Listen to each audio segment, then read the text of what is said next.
Bonne nouvelle, les États-Unis et la Chine se dirigent tout droit vers un affrontement militaire, ce qui signifie que vous serez bientôt enrôlés et Call of Duty aura de la matière pour au moins 20 autres suites. Alors que la Chine affronte l'armée américaine, certaines de ces armes constituent une sérieuse menace pour les forces américaines. WJ-12, WJ-DX-8 et WJ-20 et un Eagle Strike missile anti-navire. Le WJ-12 est le missile anti-navire standard de la Chine, et dans un clin d'œil pas si subtil à ses cibles prévues, le missile a été nommé Eagle Strike pour son rôle prévu dans la destruction des navires américains en morceaux. Le missile est principalement déployé par des avions chinois, tels que le GDX J-11 IGT-6 et le bombardier H-6, mais a été adapté pour être tiré depuis certains navires chinois. Le missile était en développement dès 2004, mais a été actif depuis au moins 2015. On sait que le WJ-12 a été adapté pour être tiré depuis des lanceurs côtiers stationnés le long des îles illégalement récupérées par la Chine dans la mer de Chine méridionale, en tant que première défense contre les États-Unis. Le WJ-12 est un missile compétent contre les groupes d'action de surface américains, avec une portée d'environ 300 miles et une charge militaire de 450 à 45,36 kg. Le WJ-12 est une avancée majeure par rapport au vieux missile anti-navire américain Harpoon, qui fait toujours partie intégrante de la puissance de feu anti-navire des États-Unis. Contrairement à tout missile américain, cependant, le WJ-12 a la capacité de réaliser un court sprint supersonique une fois proche de la cible, se propulsant jusqu'à Mach 4 pour échapper aux défenses aériennes. Cela pourrait donner aux forces amies moins d'une minute pour réagir à une menace entrante, car le missile vole également bas sur l'océan et sous l'horizon radar des navires cibles. Destiné à être tiré en salve, la capacité du WJ-12 à effectuer des sprints supersoniques en phase terminale signifie que les chances qu'un système d'armes de guidage se défende de chaque missile entrant sont faibles. La portée de 300 miles permet également aux bombardiers chinois de frapper de loin, améliorant leurs chances d'éviter l'interception par la patrouille aérienne de combat américaine. Lancer le missile depuis l'air offre plus de flexibilité et complexifie les interceptions défensives, surtout si plusieurs vecteurs sont coordonnés. Finalement, sauf interception précoce, la capacité du WJ-12 à sprinter en supersonique signifie que les débris entrants pourraient être mortels pour l'équipage et endommager tout navire sur sa trajectoire. La faiblesse du IG-12 est qu'il ne peut pas être déployé à partir de cellules de lancement verticales, ce qui limite son déploiement sur les navires de surface. Cependant, ce n'est pas un problème pour le WJ-18, qui a été conçu dès le départ pour être transporté à bord des plateformes de surface et sous-marines, comme le sous-marin de type 95 qui sera équipé de cellules de lancement verticales. Le WJ-DX-8 dispose d'une ogive plus petite, entre 140 et 300 kg et d'une vitesse plus faible car il se déplace à des vitesses subsoniques vers sa cible. Sa portée est similaire au WJ-12 mais limitée, car il ne peut pas être déployé aériennement. Tout comme le WJ-12, le WJ-18 effectue aussi un sprint supersonique jusqu'à Mach 3 en mode anti-navire. On croit largement que le missile est fortement basé sur le design russe du calibre, ce qui pourrait être une mauvaise nouvelle pour la Chine et une bonne nouvelle pour les États-Unis.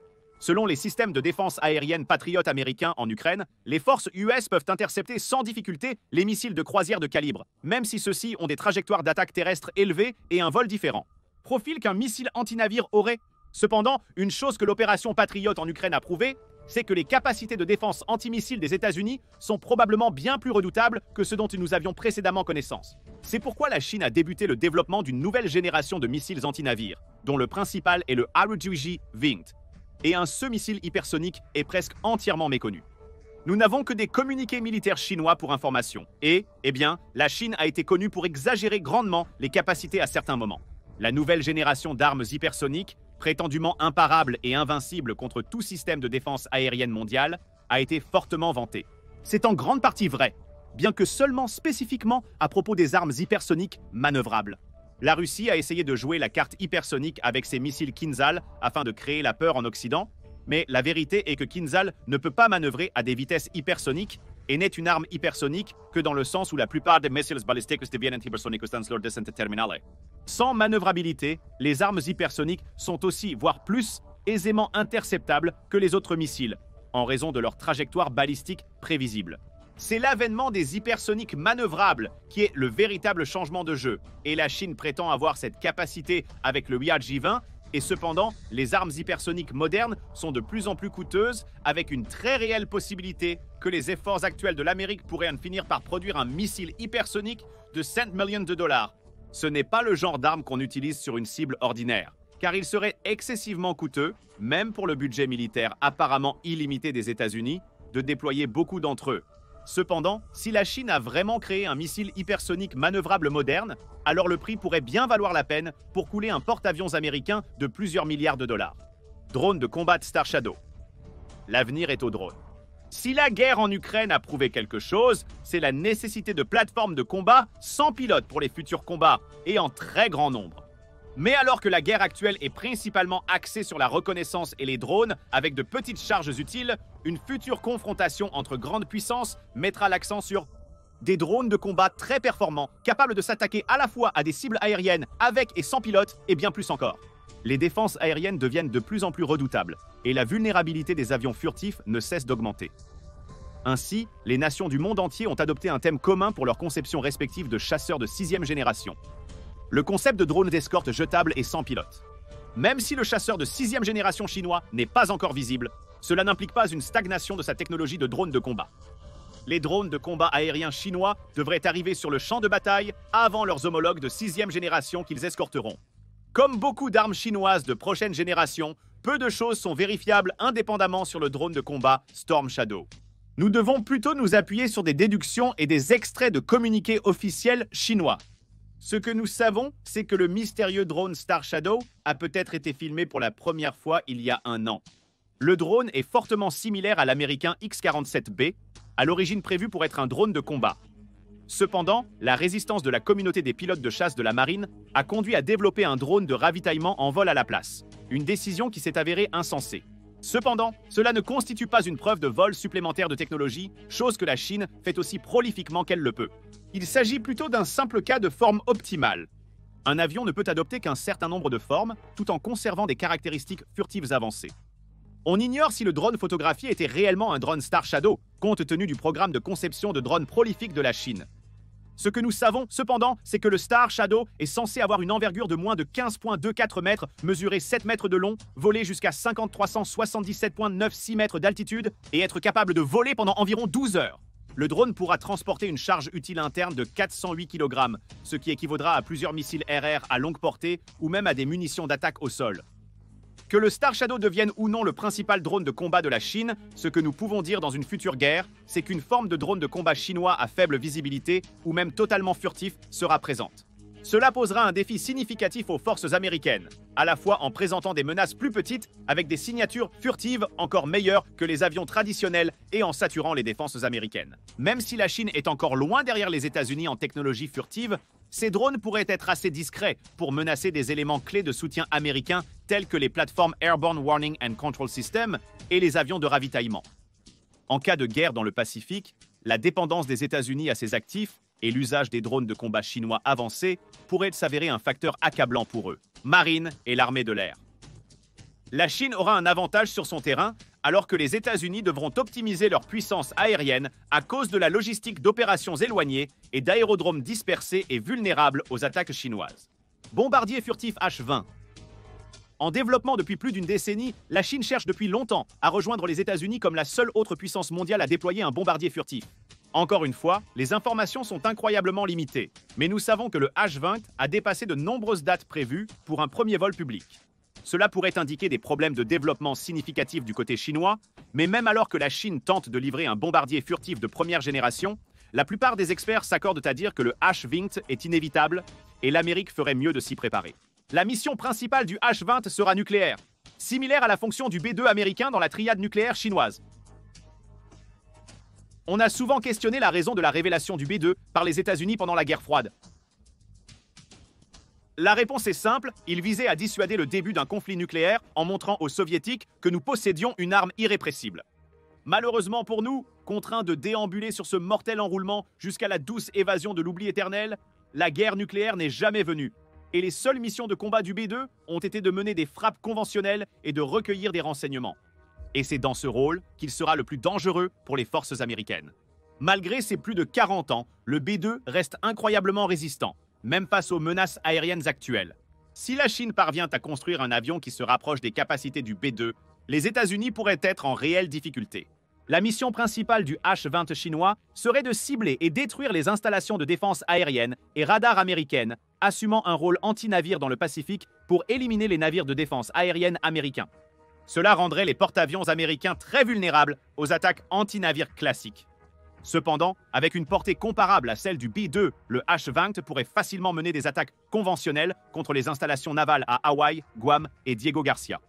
Une telle attaque surprise pourrait être dévastatrice pour le leadership et le commandement et contrôle américains, surtout si une telle frappe devait toucher, par exemple, le quartier général de la flotte du Pacifique. Nous ne disposons pas de détails précis sur le H-20 chinois, mais il est connu qu'il adopte une conception d'aile volante semblable au B-2 américain, indiquant que la Chine privilégie la furtivité et la pénétration profonde dans l'espace aérien hostile plutôt que la vitesse. Cela témoigne d'une confiance importante du leadership chinois dans les technologies furtives du H-20. Cela est connu car en observant le design du Su-57, on déduit immédiatement que la Russie manquait de confiance en sa technologie furtive. Le Su-57, conçu avec une furtivité d'aspect frontal et une vectorisation de poussée, est clairement destiné au combat aérien rapproché, contrairement aux avions furtifs américains qui frappent de type de loin. Le H-20 sacrifiant la vitesse pour la furtivité devrait alerter l'armée américaine. Si l'Amérique a un avantage, c'est dans le déploiement d'avions furtifs. Elle utilise des avions furtifs depuis 50 ans, la plus expérimentée mondialement. Cela signifie que les États-Unis ont probablement soigneusement réfléchi à la question de comment se défendre contre les menaces furtives, sachant que l'avènement des capacités furtives adverses était inévitable. Mais l'Amérique est-elle vraiment préparée ou sera-t-elle prise au dépourvu et impuissante comme ses ennemis l'ont été face aux avions furtifs américains depuis des décennies maintenant? Type 55. Ce n'est un secret pour personne que toute guerre entre les États-Unis et la Chine se déroulera principalement dans le ciel et sur les vagues. C'est pourquoi la Chine a beaucoup investi dans la construction de l'un des navires de guerre les plus mortels à parcourir les océans. Le type 55 est le successeur du type 52D et c'est comme l'équivalent américain de l'Arleigh Burke, un destroyer lance-missiles guidé. Son armement principal comprend une variété de missiles, dont les YJ-18 et YJ-20 et un anti-navire. Il transporte aussi des missiles de croisière pour les attaques terrestres, des roquettes anti-sous-marines et des missiles de défense aérienne pour la protection des groupes d'action de surface. Avec 112 cellules de lancement verticales, il surpasse l'Arleigh Burke en termes de puissance de feu totale de missiles et le navire est également équipé de tubes de torpille de 324 mm double, pesant entre 11 000 et 13 000 tonnes. Le type 55 est également nettement plus lourd que l'Arleigh Burke, ce qui lui permet d'embarquer plus de capacité. Les caractéristiques d'autodéfense du navire comprennent des lanceurs de leurre et un système Seawiz de 30 mm qui peut probablement également être utilisé pour se défendre contre les petits bateaux et les drones comme ceux utilisés par l'Ukraine contre la marine russe. On estime que son radar type 346B, Dragon Eye, a une portée d'environ 400 km. Comme toujours, les Chinois ne dévoilent pas leurs secrets. On ignore largement à quel point la technologie radar chinoise est avancée et comment elle se compare à celle des États-Unis. Aucun navire chinois n'ayant encore dû se défendre contre une attaque ennemie. En comparaison, les navires américains ont régulièrement effectué des interceptions de missiles, de drones et d'avions entrants, y compris plus récemment en assurant la couverture aérienne dans la mer Rouge contre les missiles et les drones lancés par les Houthis. À la différence de l'Arleigh Burke, le type 55 a une coque furtive pour réduire sa signature radar et infrarouge. Bien que le type 55 ne soit pas un navire furtif à part entière comme la classe Zumwalt des États-Unis, il incarne l'avenir des combattants de surface moderne, intégrant des caractéristiques furtives sans modification majeure. Le navire est conçu dès le départ pour être l'épine dorsale des futurs groupes de frappe de porte-avions de la Chine, adapté pour effectuer des missions anti-aériennes, anti-missiles, anti-navires et anti-sous-marines. Il dispose également d'un hangar pouvant accueillir 2 hélicoptères pour aider aux opérations anti-sous-marines, à la reconnaissance et au soutien logistique. Largement considéré comme un navire extrêmement dangereux, le développement et l'acquisition rapide du type 55 ont poussé les États-Unis à se lancer rapidement dans le développement de leur nouvelle classe de destructeurs, le Destructor de Missiles Scutis X. Cependant, alors que le Destructor de Missiles Scutis X est entré dans sa phase de conception en 2022, le type 55 est là, avec 6 actuellement en service et 10 autres prévus pour être construits dans les années à venir. Cela met de plus en plus les États-Unis à un désavantage constant mais lent, surtout lorsque l'on considère le rythme très lent de la construction navale aux États-Unis. Même après que le destructeur de missiles guidés X ait été entièrement conçu et finalisé, il faudra encore des années pour produire réellement une force de taille considérable. Il est probable que le prochain destructeur de nouvelle génération de l'Amérique entrera en service après le conflit avec la Chine. Le type 55 est à la fois une menace de surface majeure et le plus grand défi pour la marine américaine. Les chantiers navals de la Chine ont une capacité totale de 23,2 millions de tonnes comparativement à seulement 100 000 tonnes pour l'ensemble des chantiers navals américains. C'est un avantage de fabrication 232 fois supérieur à celui de l'Amérique, et la raison pour laquelle la marine chinoise devient de plus en plus un concurrent significatif de la marine américaine, en termes de masse seule, sinon de capacité. Actuellement, les États-Unis ont un avantage notable avec plus de missiles de combat et un tonnage supérieur. Mais alors que la construction navale américaine accuse un retard d'1 an ou plus, les chantiers navals chinois produisent l'équivalent de toute la marine française tous les 4 ans, et ils ne semblent pas encore prêts à ralentir. L'Amérique a répondu par la Ghost Fleet, une flotte de navires presque totalement autonome et sans équipage. Déjà, la marine américaine teste 3 de ses navires à travers le Pacifique, avec des plans pour finalement déployer jusqu'à 100 navires sans équipage supplémentaire et plus petits pour contrer l'essaim de navires chinois. Cependant, il reste à voir comment la Ghost Fleet se comparera au groupe de frappe de porte-avions chinois moderne avec un Type 55 en tant que quarterback. J-20. Développé au milieu des années 2000, le J-20 est la première tentative de la Chine pour un avion furtif, et selon la plupart des comptes, une réussite. Bien que le J-20 ne puisse pas rivaliser avec le F-22 ou le F-35 en matière de furtivité, il a été largement salué comme un chasseur à faible observabilité et très capable qui va poser de sérieux problèmes à l'US Air Force et à la marine. Tout comme la Russie, la Chine savait qu'elle avait peu de chances de pouvoir concurrencer directement les offres américaines de 5e génération. Le secteur aérospatial chinois est trop inexpérimenté et a un problème majeur d'innovation. Il n'est pas un secret que la Chine a bénéficié des avantages de nombreuses technologies volées à l'Ouest et à la Russie, et pourtant, toute cette focalisation sur le vol industriel a laissé le pays sous-investi dans l'innovation et la réalisation de ses propres percées. L'ajout de canards sur le J-20 laisse présager de son utilisation prévue en combat contre la croissante flotte de 5e génération américaine, tout comme l'adoption de nouveaux moteurs qui pourraient éventuellement présenter une vectorisation de poussée similaire à celle du Su-57 russe. En d'autres termes, la Chine ne cherche pas à déployer un J-20 furtif sous tous les aspects plus en ligne avec l'américain F-22 et F-35, mais plutôt un qui est faiblement observable et furtif d'un aspect frontal. Et cela conviendra probablement très bien à la Chine dans les combats futurs. Le J-20 est clairement conçu pour réduire rapidement la distance et combattre à courte portée tout en restant suffisamment furtif pour menacer les plateformes de soutien américaines comme les Airborne Warning and Control System et les ravitailleurs aériens. Armé du PL-15, le J-20 dépasse déjà la portée des chasseurs américains armés de Advanced Medium Range Air-to-Air Missile 120 de près de 20 km.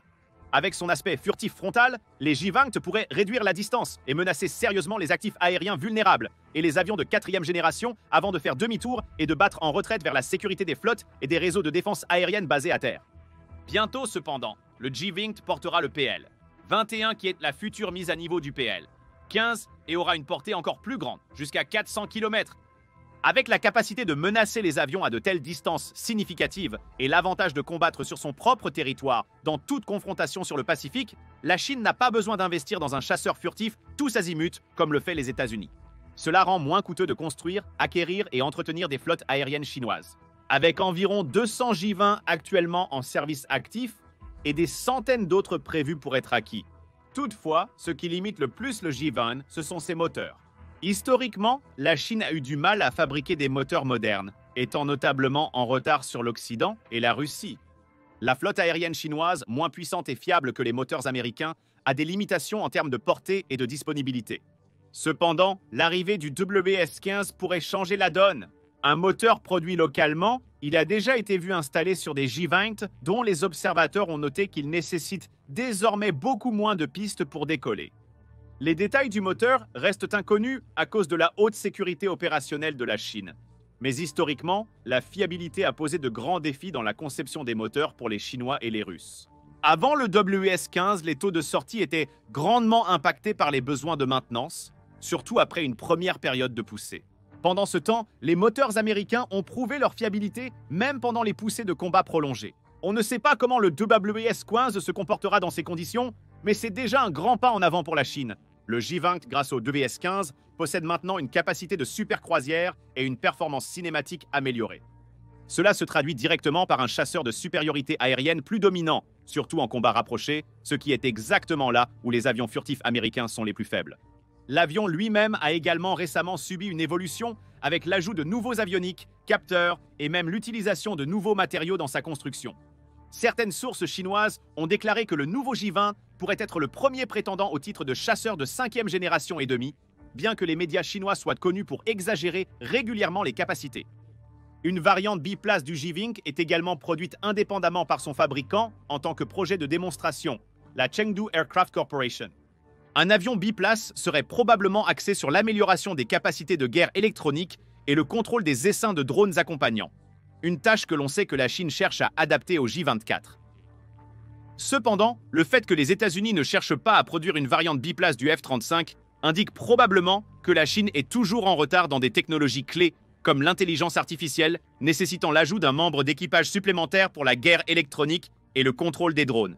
Quoi qu'il en soit, avec 200 J-20 en service et la flotte qui s'agrandit chaque année, cet avion est prêt à donner du fil à retordre aux États-Unis, à l'armée de l'air et à la marine en cas de guerre. Porte-avions type 003. Le type 003. Fujian représente un bond en avant massif pour la marine chinoise et pourrait ouvrir la voie à une flotte de porte-avions avancés pour rivaliser avec ceux de l'Amérique. Nouveau venu dans le club des porte-avions, l'intérêt de la Chine pour les porte-avions est basé sur deux priorités de défense nationale. Être perçu comme une puissance mondiale nécessite le soutien d'un porte-avions. Les porte-avions modernes assurent la défense et l'offensive de la flotte avec leur escadron aérien. Sans cela, un groupe d'action de surface est très exposé aux attaques aériennes ennemies ou limité dans sa projection de puissance à l'intérieur des terres. Les porte-avions sont des outils si puissants de guerre et de diplomatie que chaque fois qu'une crise mondiale se produit, la toute première question que le président des États-Unis pose est « Où sont les porte-avions ?» Les porte-avions apportent une légitimité inégalée par tout autre navire de guerre. Toutefois, la Chine requiert une flotte de porte-avions pour sa défense nationale. Actuellement, la nation est extrêmement vulnérable aux perturbations commerciales via le détroit de Malacca et d'Ormuz, où une quantité significative de son commerce mondial passe chaque jour, y compris des approvisionnements énergétiques critiques. Les porte-avions sont nécessaires pour projeter la puissance loin de chez soi et repousser toute tentative de blocus commercial par une marine rivale. Sans sa propre flotte de super porte-avions, la Chine ne pourra tout simplement jamais défier les États-Unis et ses alliés en haute mer. Le type 3 a été conçu comme le premier de sa classe à cet effet précis. Le navire représente un bond significatif par rapport au type 1 et type 2, qui étaient dotés des porte-avions de style tremplin qui réduisaient considérablement les capacités de leurs petites ailes aériennes attachées. Cependant, les deux porte-avions ont fourni à la Chine l'expérience nécessaire dans les opérations de porte-avions dangereuses et délicates, quelque chose que la nation a réussi à apprendre à mener avec une vitesse admirable et à un coût très faible en hommes et en matériel. Apprendre à opérer des porte-avions, historiquement, est une leçon dangereuse. Le Fujian dispose d'un catapulte électromagnétique qui permettra de lancer des avions beaucoup plus lourds depuis son quai. Le navire saute complètement une génération en matière de capacité de lancement en passant directement au lanceur EM plutôt qu'au lanceur à vapeur plus traditionnel. C'est une page directement tirée du manuel de Ford, mais le fait que le porte-avions soit alimenté de manière conventionnelle et non nucléaire comme le Ford remet en question le nombre de sorties que le Fujian serait capable de lancer par jour. Ensuite, il y a le souci de ces vrais avions. Actuellement, la Chine n'exploite qu'environ 60 J-15 Flying Sharks, qui ont été surnommés le poisson flop par certains responsables de la défense chinoise en raison des performances médiocres de l'avion. On pense que l'avion est basé sur un prototype Su-33 non fini et rétro-conçu, acheté par la Chine à l'Ukraine en 2001, et le J-15 qui en résulte a un historique de sous-performance et d'accidents. Un grand avion, le J-15 a un besoin urgent de nouveaux moteurs et manque de la capacité critique de ravitaillement en vol, quelque chose que les avions de porte-avions américains font depuis des décennies. Le J-15 devrait être substitué par le FC-30 et un avion de porte-avions de 5 générations qui pourrait résoudre plusieurs problèmes du J-15. Avec un chasseur de porte-avions fiable, le Fujian deviendrait une menace importante, bien que la Chine ait encore à maîtriser l'usage de ses porte-avions. La nation n'a pas encore, par exemple, mené d'opérations de nuit et en haute mer, chose que la marine américaine fait régulièrement. Cela rend le Fujian très vulnérable à une attaque nocturne des États-Unis, ou pendant de mauvais temps, ce qui est précisément le moment où la force porte-avions de l'Amérique est susceptible de frapper. La marine chinoise envisage d'acquérir 7 à 9 porte-avions de type 3 dans les 2 prochaines décennies, selon les estimations des États-Unis. Pourraient affronter leur première compétition de porte-avions depuis la Seconde Guerre mondiale. Allez maintenant voir les pires erreurs militaires de la Chine dans l'histoire, ou cliquez plutôt sur cette autre vidéo.